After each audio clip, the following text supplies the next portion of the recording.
এগুলা বিশেষ কমিটি যেটা গঠিত হয়েছে, এই বিশেষ কমিটির উদ্দেশ্য হলো যে সংসদে বিভিন্ন মন্ত্রণালয় সম্পর্কিত স্থায়ী কমিটিগুলো গঠিত হওয়ার আগ পর্যন্ত ট্রেডিশন অনুসারে এই বিশেষ কমিটি গঠিত হয়।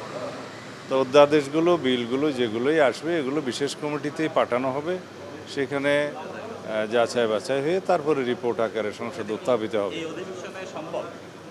এই অধিবেশনে অবশ্যই সম্ভব, এগুলো বিশেষ কমিটিতে যাবে। এটা কালকেই প্রস্তাব উত্থাপিত হবে, ল মিনিস্টার উত্থাপন করবেন। তারপরে বিশেষ কমিটিতে এগুলো আলাপ আলোচনার পরে রিপোর্ট আকারে সংসদে পেশ করা হবে, এটাই নিয়ম। সংবিধান সংস্কার পরিষদের বিষয়ে কোনো আলোচনা এটা ফ্লোরে হতে পারে, এখানে না। জামায়াত বলছে সংবিধান সংস্কার পরিষদে শপথ না নিলে সেক্ষেত্রে তারা রাজপথে নামবে, এটা এই ফয়সালা রাজপথে তাদেরকে জিজ্ঞেস করেন। আজকে কার্য উপদেষ্টা কমিটির প্রথম বৈঠক হয়েছে। এটার সভাপতি মাননীয় স্পিকার, সদস্য মাননীয় প্রধানমন্ত্রী, বিরোধী দলীয় নেতা এবং আরও বিরোধী দলীয় চিফ হুইপ, আমাদের চিফ হুইপ, হাউজের চিফ হুইপ এবং অন্যান্য আমরা কয়েকজন সদস্য ছিলেন।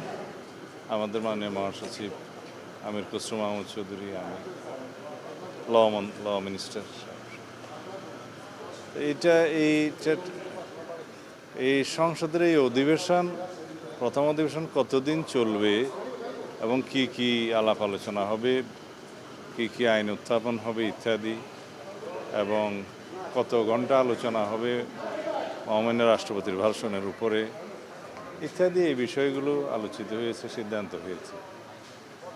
তো 15 তারিখ কালকে সংসদ অধিবেশন বসবে সকাল 11টায়।